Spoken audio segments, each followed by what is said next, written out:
do estudo bíblico que tem o tema Aprendendo a Ser Discípulo.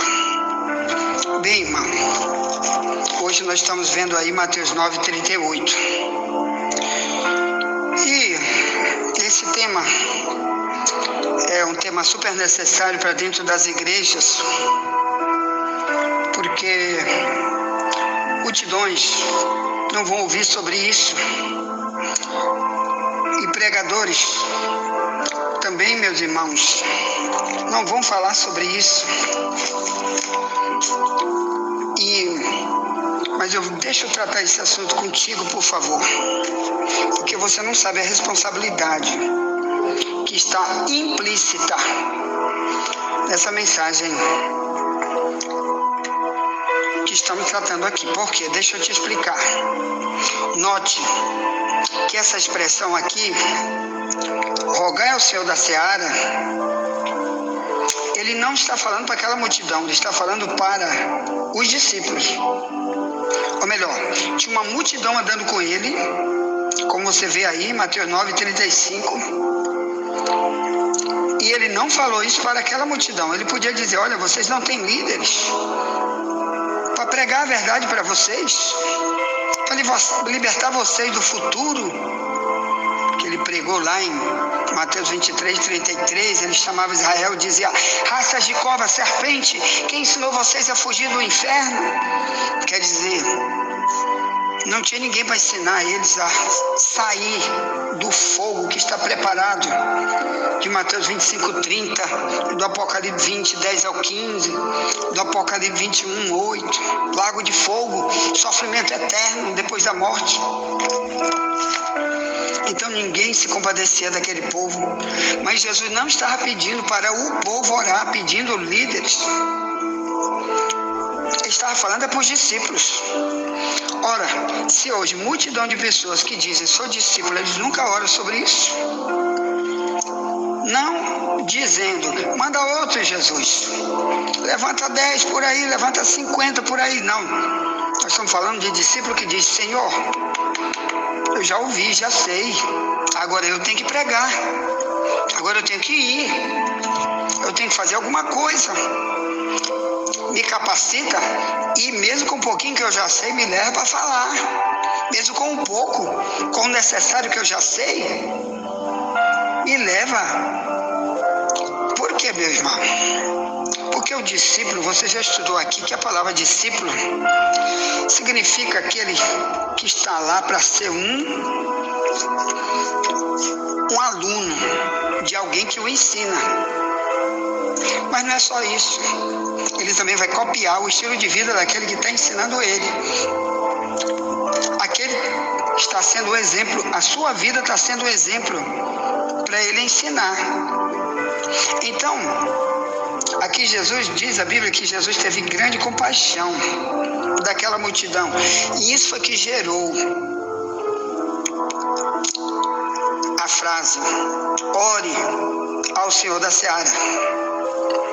Peça para ele enviar alguém, mas na verdade está querendo dizer para enviar vocês, para preparar vocês, para vocês se capacitarem, para vocês serem as pessoas primeiras, depois os outros. Primeiro vocês, depois os outros. Então, meus amados irmãos, a palavra compaixão, que foi vista aí em Jesus, o próprio Jesus quer ver em mim e você a palavra compaixão, já que dizemos que somos discípulos, principalmente se dissermos que somos cristãos, porque ser discípulo é uma coisa, ser cristão é outra. Discípulo é aquele que ouve daquele que o ensina, que aprende com ele. Agora, cristão é um imitador de Cristo, é um pequeno Cristo andando em qualquer lugar. Ele é uma cópia dele. De quê? Do seu caráter, de tudo aquilo que aprendeu. E ele foi transformado, foi liberto numa nova criatura. Foi desfeito o velho homem, que vamos tratar amanhã, Mateus 16:24. Jesus disse, tu quer vir após mim? Renuncia a ti mesmo, tome todo dia tua cruz e siga-me. Vai ser o tema de amanhã. Então a palavra compaixão deveria ser o primeiro motivo que iria alavancar a ideia em cada um para gerar uma prática de pregação para os outros.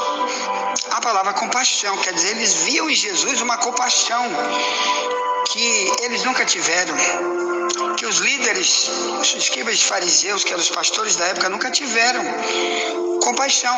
E Deus queria que eles vissem neles, imitassem neles também isso, compaixão que está faltando hoje para dentro dos líderes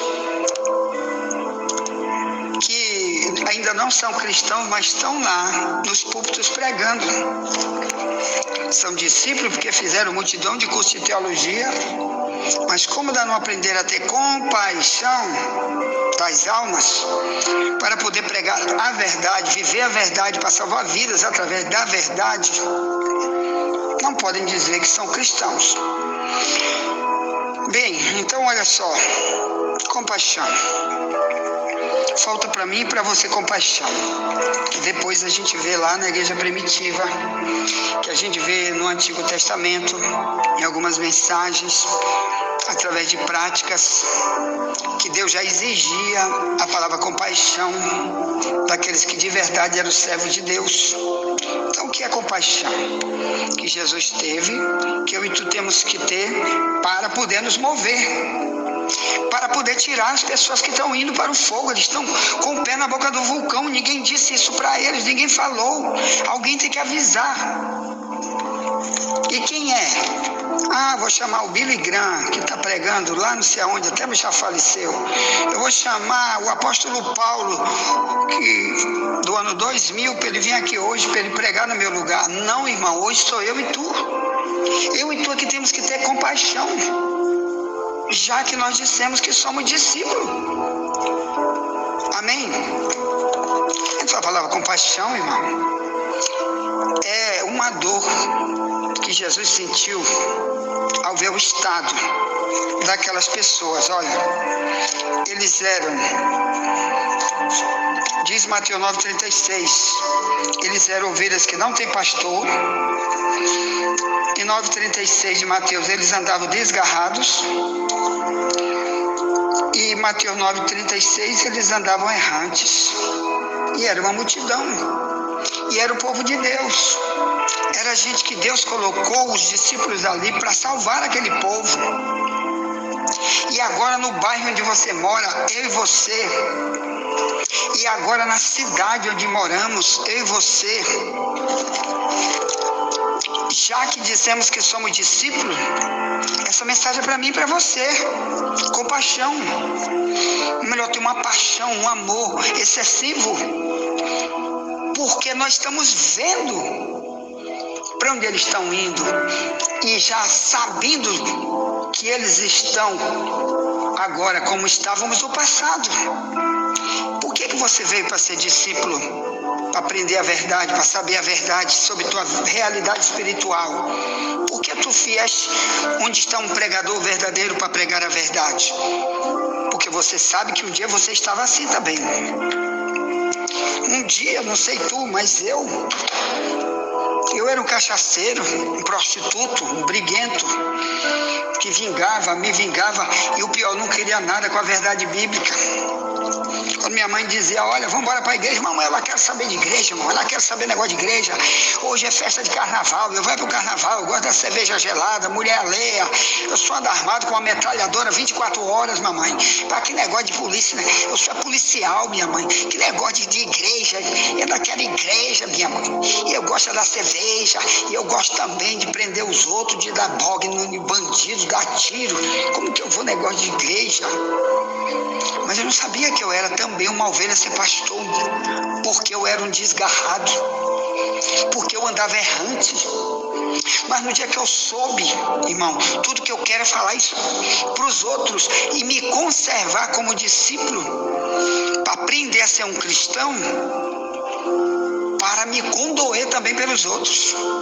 Por isso é que eu, tendo sido um policial que prendia muito traficante, ladrão, assaltante, bandido. Dei muito tiro neles. Muitos foram para o inferno nessa jornada onde eu estava, que eles levantavam arma contra mim para me atirar. Na hora que a gente ia prender eles, então primeiro eu tinha que atirar para matar ele, era o jeito. Então depois disso eu comecei a orar, meu Deus, agora o que eu tenho que fazer? Os que já morreram não tem mais jeito, mas os que estão vivos, posso fazer alguma coisa por eles, me ajude. Então quem começou a orar fui eu não comecei a orar e dizer, Senhor, manda fulano, manda ciclano, manda beltrano. Não, eu comecei a pregar desde novo convertido. Desde novo convertido, quando eu entendi um pouquinho, já comecei a falar um pouquinho, do pouquinho que eu sabia. E ao mesmo tempo orava, Senhor, manda alguém também lá na casa de ciclano, beltrano, porque eu não podia ser onipresente para estar em tudo quanto é lugar pregando. Aí sim, eu estava no lugar onde eu estava, falando, pregando, discipulando, já estava até escrevendo livro, irmão. No meu 2º ano de crente, eu já estava escrevendo livros, para dar livro para os outros, dar de graça. O primeiro livro que eu escrevi falava da minha vida, chama-se A Regeneração. É o tema do livro. Meu testemunho e mostrar como é que Deus tem poder de salvar um homem, livrando ele de si mesmo, do pior inimigo que é ele mesmo. E dei muitos desses livros outros. E por aí daí eu publiquei 1, 2, 3, 4 só para dar. Para quê, irmão? Para tentar ajudar os outros. Depois eu me lembrei, meu Deus, tanta gente drogada na rua, me ajude a colocar um centro de recuperação para mim tomar conta. Eu que quero tomar conta, não interessa quem é, eu tenho que dividir meu tempo com minha família e com o centro de recuperação. Então o que eu fazia? Fazia 3 dias dentro da igreja e 3 dias dentro do centro de recuperação. Fiz isso, irmão. Estou querendo fazer de novo, estou querendo levantar pessoas para me ajudar. Você que está aí, me ajude. Eu quero abrir de novo o centro de recuperação. E o que me levou a fechar, porque eu não tenho gente para ajudar. Está faltando ceifeiros, ajudadores. Liga, entra no meu privado, diz eu quero contribuir, me diz como. Não fica dizendo Deus envia outro para ajudar ele. Não. Quem tem muito, envolve-se com muito. Quem tem pouco, envolve-se com pouco. Mas Deus quer para a gente se envolver. Vamos lá. Então, a compaixão era o que Jesus esperava que depois, quando os discípulos estivessem mais maduros, quando eles fossem pregar para alguém, não fosse apenas pelo mero pregar, mas que eles demonstrassem o sentimento, que Deus queria ver esse sentimento dentro deles, de compaixão, que era igual, irmão, você se colocar no lugar da pessoa, para chorar por um problema seu, para sentir como eles estão perdidos, precisando, como se você chorasse por um filho seu. Querido, um dos motivos que fazia eu em colocar pessoas no centro de recuperação, às vezes sem nem um centavo, e lá tudo era de graça, ninguém cobrava nada de ninguém. E sempre quando chegava mais um, que alguém levava mais um drogado para me cuidar, e eu não tinha como cuidar porque não tinha dinheiro, nossa igreja é muito pequenininha até hoje, arrecadação de R$4.000, uma denominação dessa que quase não arrecada, a maioria de nós é financeiramente pobre. Então o que vai acontecer? E eu pegava metade do dinheiro da igreja e levava para lá. Está aqui a tesoureira que está conosco, a pastora Regina e o pastor Matias, que são 2 idosos de 70 anos, todos dois, que sabem. Muitas vezes eu ligava, Matias, por favor, pega o cartão aí, pega o cartão de vocês e vamos comprar alguma coisa para trazer para cá, para o centro de recuperação, não é para minha casa. Eu não pedia nunca para levar isso para minha casa, era para lá. E eles me encontravam aí quando não era ração para animal que a gente criava lá, para poder dar comida lá dentro. Mas quando chegava mais um, eu dizia, meu Deus, eu não aguento mais um, mas eu me lembrava de meu filho, que eu tenho um filho. E a Bíblia diz que tu tem que amar teu próximo é como tu te ama. Então eu me lembrava do meu filho, meu Deus, e se fosse meu filho que estivesse nessa situação drogado e não queria que alguém ajudasse. Aí lá eu acolhia, mesmo sem ter condição nenhuma, tinha que dividir o pouco que a gente tinha, mas tinha que ficar com aquele mais um. Então nós fizemos isso muitas vezes. Aqui dentro do nosso link tem muitos que já passaram por lá pelo centro de recuperação. Alguns estão libertos, outros ainda estão cambaleando, mas estão aqui conosco na escola bíblica. Outros já são membros da nossa igreja aqui de Camboa. Então, meus amados irmãos, a compaixão. Eu quero falar sobre compaixão. Por que, irmãos? A carta aos Hebreus fala para os cristãos sobre a compaixão. Lê o capítulo 10, pega a tua Bíblia aí, que é uma atitude normal que Deus espera ver em todo cristão. Amém? Diz aqui, verso 32 em diante, diz: lembrai-vos, porém, dos dias passados, em que, depois de seres iluminados, suportaste grande combate de aflições. Em parte fostes feito espetáculo, com vitupérios e tribulações, e em parte fostes participante com os que assim foram tratados.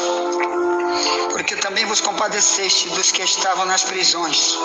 Olha aí, compadecer, compaixão, essa palavra compadecer, está bem aqui na minha tradução mais antiga, de Ferreira de Almeida, revista corrigida, de Hebreus 10, 34. Vou repetir, Hebreus 10, 34 diz: porque também vos compadeceste dos que estavam nas prisões, e com gozo permitistes a expoliação dos vossos bens, sabendo que em vós mesmos tendes nos céus uma possessão melhor e permanente. Não rejeitei, pois, a vossa confiança, que tem grande e avultuado galardão, porque necessitar de paciência, para que depois de haveres feito a vontade de Deus, possais alcançar a promessa. Então, o que ele está dizendo é que naquela época era uma perseguição super gigante. O povo perseguido era muito preso, sofrendo nas cadeias, perdia tudo. O diabo usava o sistema daquela época para tomar tudo deles. Ficavam sem nada, mas mesmo assim, irmão, eles pensavam nos outros. Tem muito irmão meu preso. Senhor, me ajude a sair daqui para ajudar, para evangelizar e para doar alguma coisa que eu puder para ajudar eles também. Estão sofrendo nas prisões com fome, com nudez, sem roupa, sem isso, sem aquilo. Então esse era o cristianismo, um cuidando do outro, um ajudando com o outro. Depois nós vamos estudar aqui João 13, 35, que Jesus disse: todos conhecerão que vocês são meus discípulos, se tiverem amor entre vocês.